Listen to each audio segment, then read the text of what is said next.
You know, there truly is something enthralling about cryptids. I put up a poll this morning asking what type of stories you would like me to read for today's upload, and everyone overwhelmingly voted for cryptid encounter horror stories. So here we are once again trying to slap up some crazy monsters in the woods and not die. Welcome back to the swamp, my friends, and welcome if you are new. Today I'm going to be sharing some creepy and allegedly true cryptid encounter horror stories sent in by viewers just like you. As always, if you have a story that you would like to share in a future episode, be sure to submit it at swampdweller.net or the email you can find in the description down below. Or if you're on Reddit, you can submit it at r/thedarkswamp. I'd love to share your story with everyone here in this great swamp we have. So without further ado, let's jump right into these creepy and allegedly true cryptid encounter horror stories.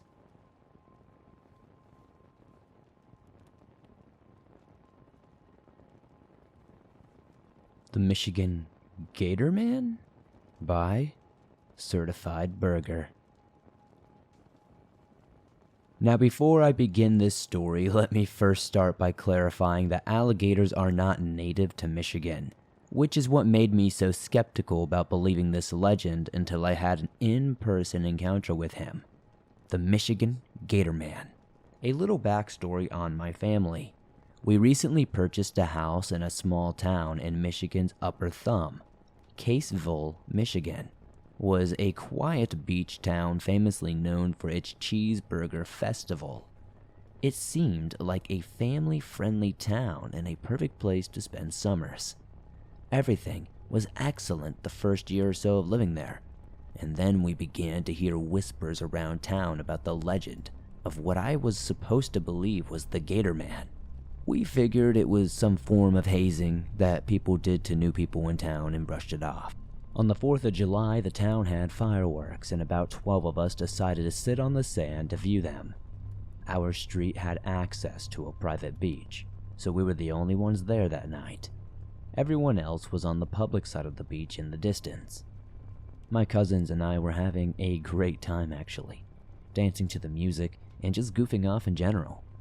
Then, we hear something coming towards us in the distance. It's a low growling sound. We stare, but we don't see much because it's very dark along the water.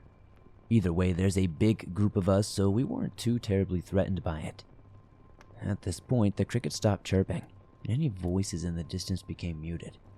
Even the waves of Lake Huron seemed to hush. It became dead silent.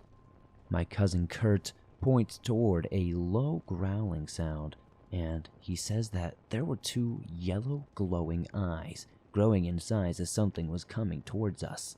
The loud crash of fireworks pulled our attention away from whatever it was, and when we looked back, it was seemingly gone. We began watching the fireworks show and soon forgot all about it.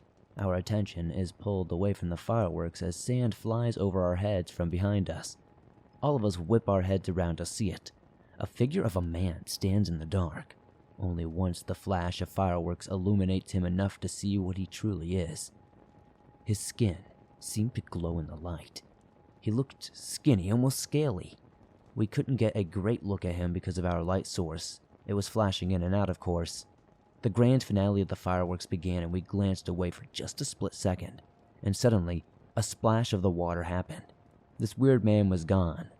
After the fireworks show ended, we all decided this was pretty creepy and didn't stay at the beach for much longer.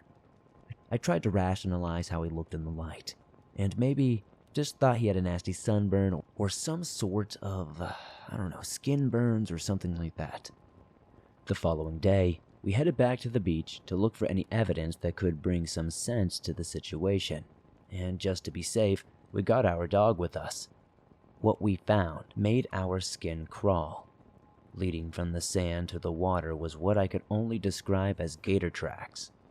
But here's the kicker.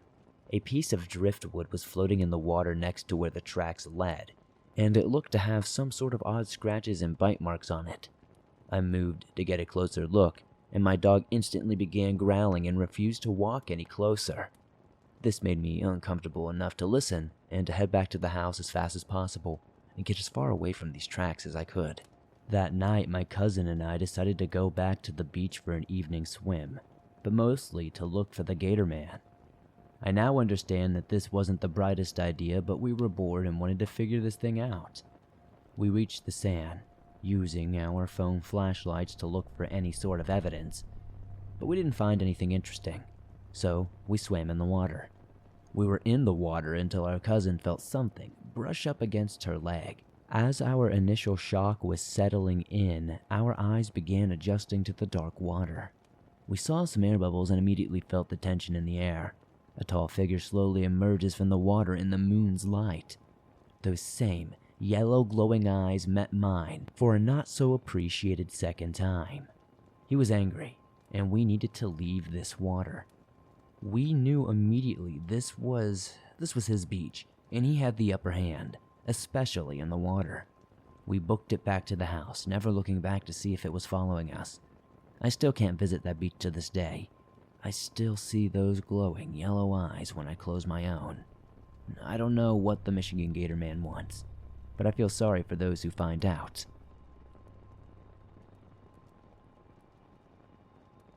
Mississippi Dogman by Pam M.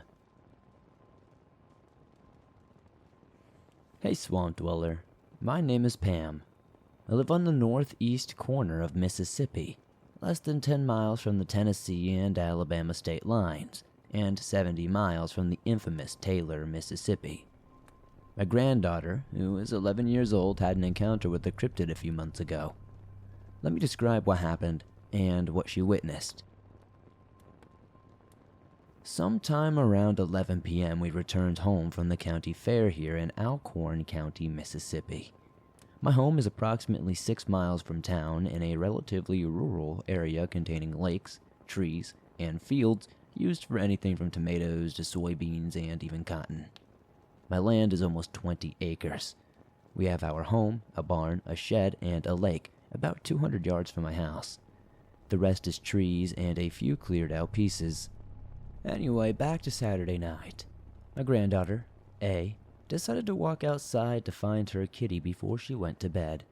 My husband and I were already in bed, and why she went out without waking one of us shocked me, but she didn't wake any of us up. She didn't even wake us up when she returned after seeing this thing. She did get in bed with us and slept with us that night and the next night. However, the following day, while fixing breakfast, she walked into the kitchen and said, "Mama Pam, y'all have some kind of strange dog out there." I asked her what she was talking about, and here is her answer. "When I went outside to find Kitty, I started walking to the front yard and saw something huge and white. I thought it was a dog, but when I got closer, it looked more like an old, bad, skinny grandpa. He was walking on his hands and legs, and then it got up on its back 2 legs. It looked around and it saw me. Then it ran toward the barn. Mama Pam, I ain't never seen anything run that fast." I asked her if she had seen the face of this thing, but she told me that she did not. She didn't get to see it long enough to see any real features. She said it only looked toward her for just a few seconds, and it was too dark to make out any discernible facial features besides that it was bald. I know my eyes were as big as saucers. I knew what she had seen wasn't anything from around here. She told me it was very skinny and again bald, and it looked like it had trouble even walking on all fours, making it hard for her to believe that it could run so fast.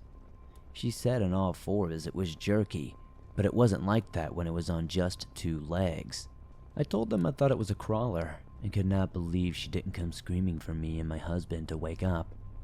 She said at the time, and in her 11-year-old mind, she didn't consider it harmful because it was frail and seemed to have such a hard time walking. But she did say that when it took off toward the barn, it was lightning fast. She said that's when she got nervous. She returned to bed with my husband and me when she saw how fast it actually was. I know she's telling me the truth because she's never been exposed to anything that would even remotely give her an idea for this story. Not to mention, she doesn't really lie, to be honest, and she slept with me and my husband for the next few nights as well. She's really not a kid to make up things. She's down to earth, a cheerleader, a soccer player, a softball player, and an all-around, well-rounded kid. I hope somebody listening to this in the swamp can answer these following questions. Have any of you ever heard these creatures anywhere else around Mississippi, Tennessee, or the Alabama areas? She has a four-wheeler, a bicycle, and does a lot of outdoor activities. I'm scared to let her go do those now. Are we in danger? Thanks for sharing my story. Too afraid to go outside by myself now as well. Something Stalked Our Campsite by M.J. Hello, Swamp Dweller, and anyone who may be listening to this. I am a long-time listener, but this is the first story I have ever submitted. It has bothered and spooked me for almost a year now, and I would love any input that anyone has on it. Last year, around June, I was camping in the middle of nowhere, Arkansas, with my boyfriend James and his friend Lane. We were generally having a good time, hanging by the creek, building a fire, and listening to groovy tunes. We continued to hang out into the night and were all partaking in some drinking. This makes the next part of the story seem unbelievable, but trust me, it was just as incredible to us at the time, and we were there. We were all sitting around the fire when James and Lane spotted a small fire off in the distance. This was strange since we hadn't noticed anyone camping nearby all day. We ignored it for a bit and continued having a good time until we all went to sleep around midnight. I remember waking up sometime a little bit later feeling immediately confused and frozen with fear. It was still dark. I turned to James, who was already sitting up and listening intently. I heard sticks cracking just outside the tree line, just outside of the tent. I realized that there was either a person or some sort of creature walking around outside. Couldn't tell you if it was a bear, a wendigo, or some sort of freaking spaghetti monster. All I know is that we sat up, frozen in silence, and unsure if we should be afraid or not. Suddenly I heard someone attempt to open my car door. It was locked. I heard two distinct pulls on the handle, and then an urgent whispering. James and I froze. We thought it had to be people at this point, and Lane was alone in his tent about 15 feet away. We sat waiting for whoever this was to leave, with bated breath. I was terrified, because of what happened next. I swear, these voices, they sounded human, but the way they were going back and forth almost made them sound ethereal. This was something weird. The whispers initially started with things like, this was a bust and these guys didn't have anything suitable to steal or something along those lines. Then, we heard a third voice come out of nowhere saying, maybe we check the tents. Frozen in fear again, we waited as long as we could, in full anxiety mode. My mind was relieved that I heard their heavy footsteps approaching the fire that we had seen earlier. Now you might be wondering why I'm sending this in under the cryptid category. Well, that's because in the morning, when we looked out to see if there was any sort of footprints or anything like that, there were none. No footprints, no feet prints, no shoe prints, nothing. Also, when I said that the voices sounded ethereal, it almost sounded like they were whispering right in our ears, but somehow we could hear them all the way across to where our car was. And on top of that, we did hear a lot of rumors about, gnomes, fairies, trolls, all sorts of weird things that are said to roam these sorts of areas. So maybe it was something like that. Or maybe it was just a band of thieves who were incredibly light-footed. I couldn't tell you. What I can say is, though, we were all super freaked out, since those people, creatures, or whatever could have severely hurt us if they wanted to. But we were relieved that they thought of our stuff as worthless or whatever. We decided we would not be camping anytime soon in that area, though.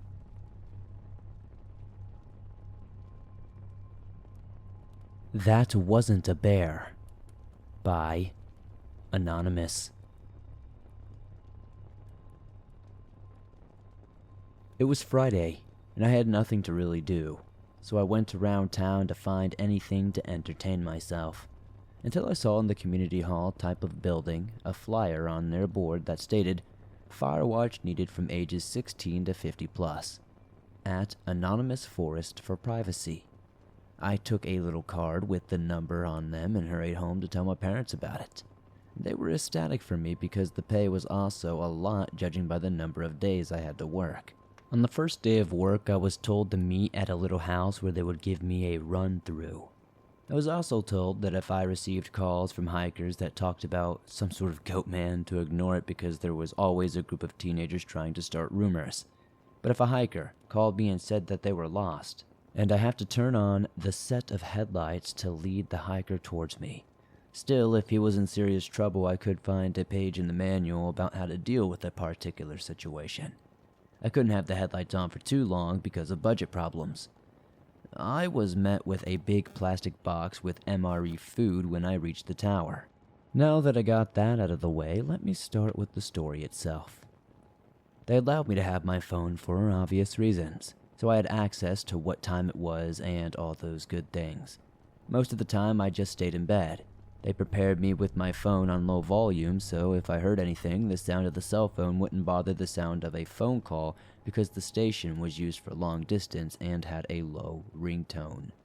As soon as the time was midnight, my parents called me on my cell phone. They sounded very excited, and we talked for about 30 minutes before hanging up. As soon as I hung up, a shiver went down my spine as I heard the awkwardness of the silence I was greeted with. I was going to think about taking a nap on the bed or something, but as soon as I did, the phone rang. I answered at 1:23 a.m. to a very distressed-sounding man, as it sounded like he was in a very, very quick hurry. He told me, Yes? Hello? I think I'm being chased by a bear. I said, "Tell me your location and maybe I can direct you towards me." He said with a more distressed tone now. There's a lot of rocks around the trail and, I interrupted the man to tell him to lower his style and calm down. Right, yeah, sorry, these rocks around the trail and I think I see a climbing wall. I looked at the map and saw the man was relatively close to my tower, so I turned on the headlights that were directed on the direction towards him and asked him if he saw them. He said, Yeah, I see them. Still, that's the direction the bear was coming from. It was like he was trying to lead me away from the tower. I flipped the manual and found the right answer. I told the man, "Okay, sir, there should be a small gun in the lodge where you get the climbing gear. Can you see the lodge?" The man said with a slightly more happy tone, Oh yeah, thanks. He found the gun. He made his way quietly as possible to the tower. But suddenly, the headlights went out. I heard him say, Oh hell. and I heard him on the call running for his life out of nowhere. It's not a bear! It's not a bear! Help! After he said that, I heard 2 gunshots outside the tower. I said, "Hello? Sir, are you there?" Then I heard a loud static sound from the phone before it hung up abruptly.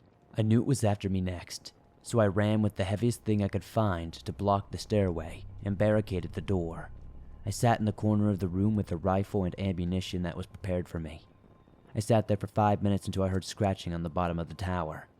For the record, this tower was made from thin, rusty bars, so it was easy to hear anything that was scratching at the base of the building.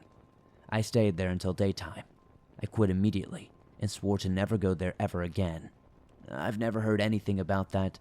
I don't know whatever happened to that hiker, but I don't think I want to know.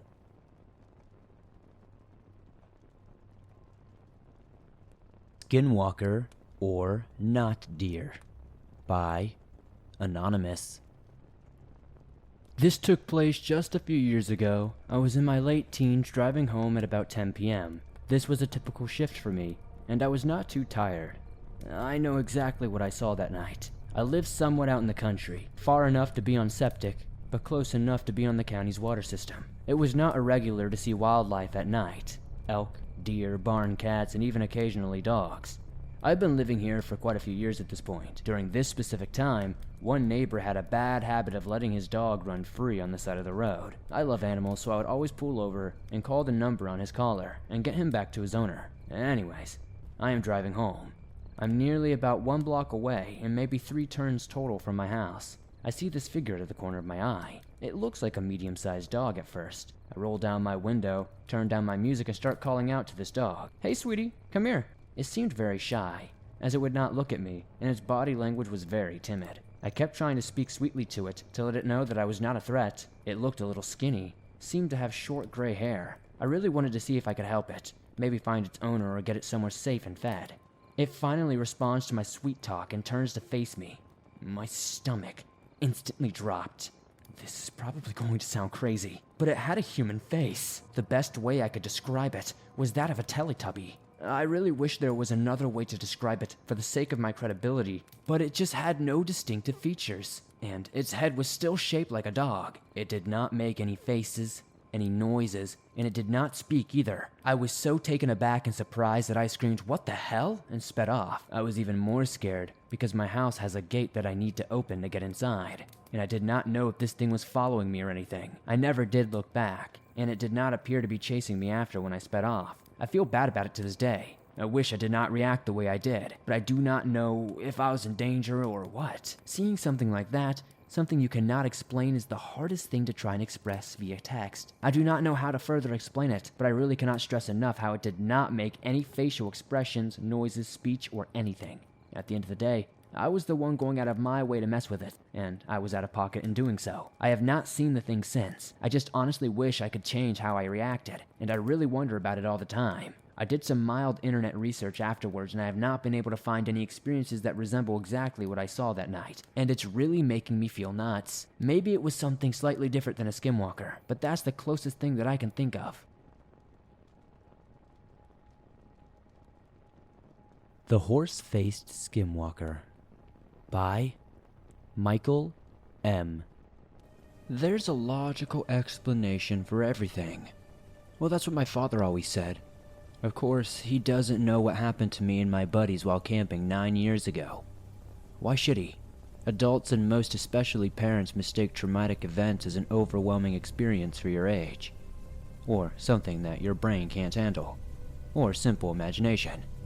But what happened to me those years ago still scares me to this very day, and it was no imagination. I had just graduated high school, and me and my friends were about to go our separate ways in life. It just felt too soon. They were already talking about careers and colleges, and this scared me because of the thoughts of never seeing them again were very overwhelming. So, when I suggested the thought of a week-long camping trip for one last get-together, they all said yes. We would usually camp in the woods near glacier-filled lakes deep in the wilderness, but for the last get-together I wanted to do something special. We were going to try camping in a section of land known as Sand Wash. Sand Wash is a large extension of land mostly consisting of desert that stretches over the border of Colorado and Wyoming. In the wintertime, Sand Wash was a cold, harsh environment that would chill you to the bone. But the summer was a whole different world. It was, well, just picture desert, I guess, in the summertime, and you got the picture. We graduated early in the summer, so we still had some time before the hot temperatures rolled in. Sand Wash was beautiful. The red-colored rock and the pattern of wild horses give it a vibe like no other place that I have ever camped. We spent a while planning the trip, from how much food we needed to exactly where we would be camping. The stay would be for around a week, if not 5 days, which would mean we were going to have to pack a lot. After packing and deciding the spot where we would set up camp, we set off to Sand Wash. Sand Wash was not too far from where we lived. It was only around a 2-hour drive, and the roads were easy enough to navigate. Once you hear the bussing of dirt bikes and all that good stuff, you know that you're not too far away. Then you start seeing the greenish-blue sagebrush, and you know you're getting very close.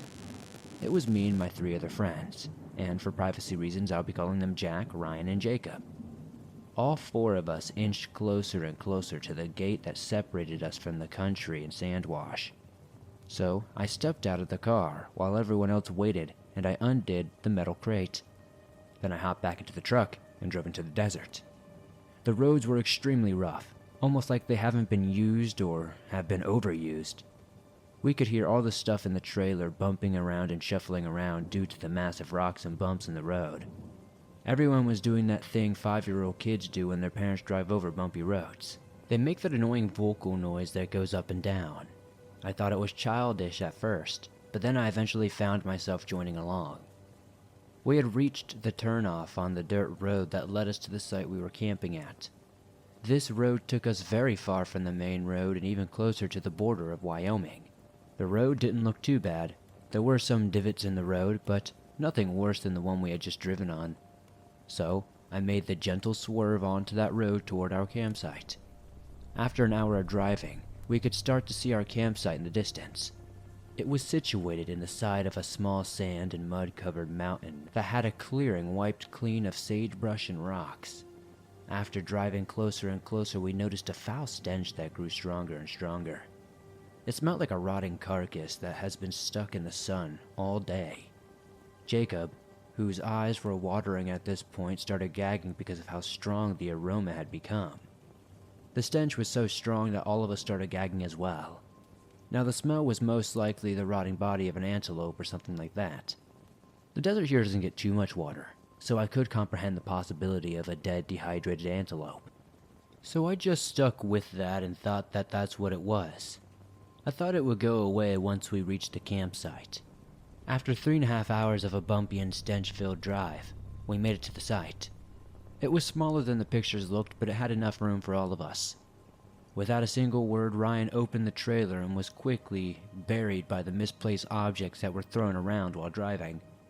Instead of helping him, we just stood there laughing our asses off because of how stupid he looked.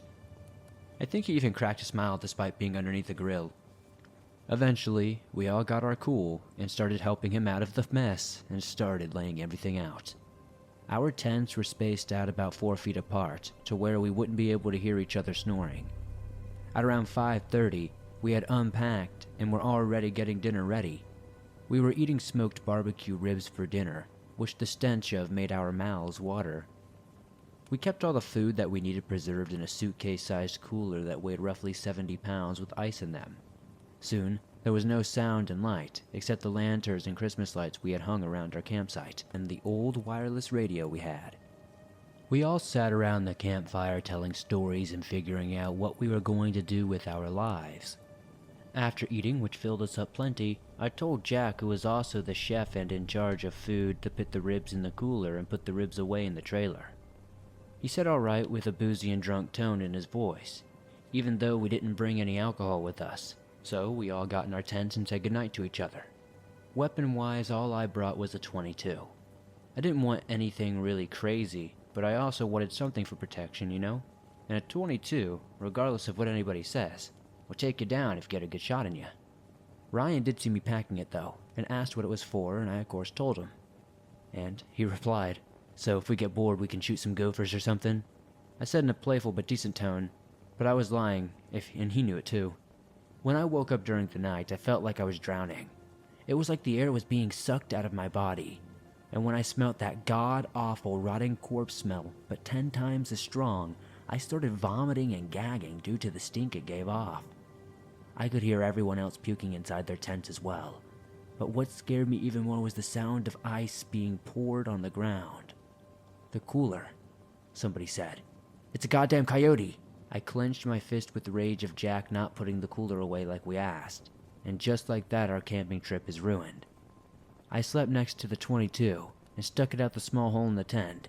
I had a blind shot, so I stuck the barrel in the air and fired a warning shot. I heard footsteps scurrying away. I knew it left. What really scared me is that the footsteps sounded bipedal. Which means whatever it was must have been walking on 2 legs, and it sounded heavy. Each footstep could be felt in my chest. It sent shivers through my spine. I just haven't experienced anything like it before, or since. I jumped out of my tent to see nothing but blackness and firelight illuminating the empty cooler before us. I don't remember what the hell happened. All I remember is sitting there staring into the desert. Ryan and Jacob were both yelling profanities at Jack, and I just sat there speechless, just wondering what the hell had broken into our campsite.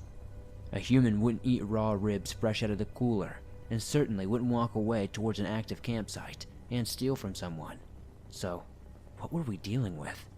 The next morning, we checked the damage to see nothing but the spilled ice, now a puddle on the ground. We left that to Jack, but me and Ryan were talking about what happened last night. We came up with some theories, but decided that it was probably gone and not coming back, knowing that we have a weapon. So, I mostly forgot about it, and we just went back to exploring our area and horsing around. We played cards and made sandwiches for lunch, and scouted the area. Eventually we saw the sun sinking below the horizon. so Jack fired up the grill and started getting dinner ready. We sat down and started playing a bunch of songs by Glenn Campbell. Everyone else seemed relaxed but me. I had an uneasy feeling that I was being watched, but I couldn't tell from what it was. But then, we heard the coyotes. Their graceful howl always calmed me down. Their yapping at each other and their howling, for whatever reason, was calming to me. But then, one of the coyotes made a completely different noise. It sounded as if it were being ripped apart, limb by limb, eye by eye. Just the most brutal noise imaginable. It was the noise of suffering and pain. It made us drop our forks and wonder what just happened. We heard one more scream from the coyote and then complete silence. The silence was the worst part. No noise at all. This desert was dead silent. All you could hear was the cackle of our fire. It was as if someone muted everything around us. There was something wrong with the desert and we all knew it. We lost our appetites. The thought that something could rip apart an animal like that just didn't sit right. If it could rip apart a coyote, well, imagine what it could do to us. Suddenly, I didn't feel safe at all. Like the 22 in my tent wouldn't be enough. Jacob was on the verge of tears. I have never seen anyone so scared before. We sat there, just listening to any noise, but there was nothing. Just silence. So, we decided to sleep it off and wait for daylight. I awoke again with the feeling of drowning. The powerful stench was too much to bear, so I took it out on puking. It was that thing, looking for food once again. I figured that if this thing would return to our campsite, it must be related to the coyotes we had heard being ripped apart earlier. I wanted to see it, but I didn't want to stick my head out of the tent and be stuck with a mental regret for whatever I would see. But I decided it couldn't be too bad, so I unzipped the small window of the tent and froze in horror. It was a man. But as my eyes adjusted and it came closer to the firelight, did I really understand? It was no man. The skin was pale with bare spots of exposed flesh. It looked extremely malnourished and skinny. It had a long streak of dark brown hair running down its spine. Its fingers were each around the size of a pencil and just as thin. But the face is what struck me the hardest. It looked like the face of a man, but stretched out and elongated, like the face of a horse but with the details of a man's face. It was pure evil. The way it moved, the way it looked, as if it were uncomfortable in its own body, an amalgamation of everything you would expect to see in hell. Almost like every time it moved, it broke a bone in its body. It was tall. Very tall, at least 10 feet tall. I was no further than 4 feet away from it. My heart was beating faster than it ever has in my entire life. I was crying, sobbing like a baby. After snapping myself out of the shock I was in, I slowly bent down to grab the 22, knowing if I miss it will see me, and there's no telling what could possibly happen next. I was shaking so bad I had to press the gun against my chest to get a steady aim. I slowly unzipped the tent window zipper and fired. I hit it all right. It stood up and ran into the desert, on 2 feet. It scared the living crap out of me. I was not going to step out of that tent. There was no way in hell. What if it came back? What if it ripped open my tent and ran off with me in its grasp? And then came the scream. It was horrible. The sound came from all directions, blowing out my eardrums almost. It sounded like someone was trying to make a woman scream, but out of the tune of a violin. It hurt my ears more than anything I've ever heard. There was no sleeping that night. I was wide awake, fully alert to anything and any sound that came by. But nothing further happened. Nothing at all. I was so scared that even in daylight, I was scared to step out of my tent. Everyone else looked sleep-deprived and scared for their lives. I figured they saw it too, but I didn't want to ask them. So we packed faster than we ever have before. No one said a single word for the entire drive through the sand wash. But when I stopped to pee, I started to smell that foul aroma that covered whatever that thing was. I didn't have any time to pee, and I just decided to hold it. We drove back to the paved road, which felt great because we knew we were out of there for good. On our way back, we stopped at a gas station to grab some food and use the restroom. I walked up to the cashier and she asked me if I was okay. I didn't say anything but wondered why she asked. It was because my hand was still shaking so badly. She must have thought I had Parkinson's or something.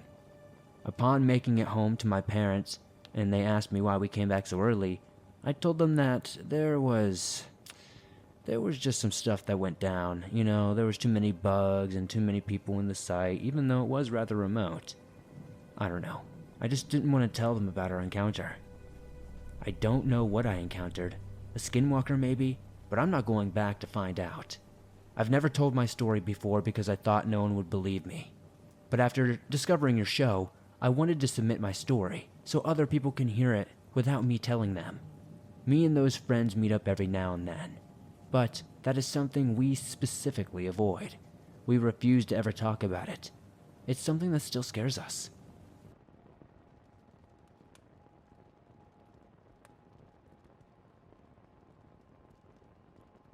Thanks for listening to these creepy and allegedly true cryptid encounter horror stories sent in by viewers just like you.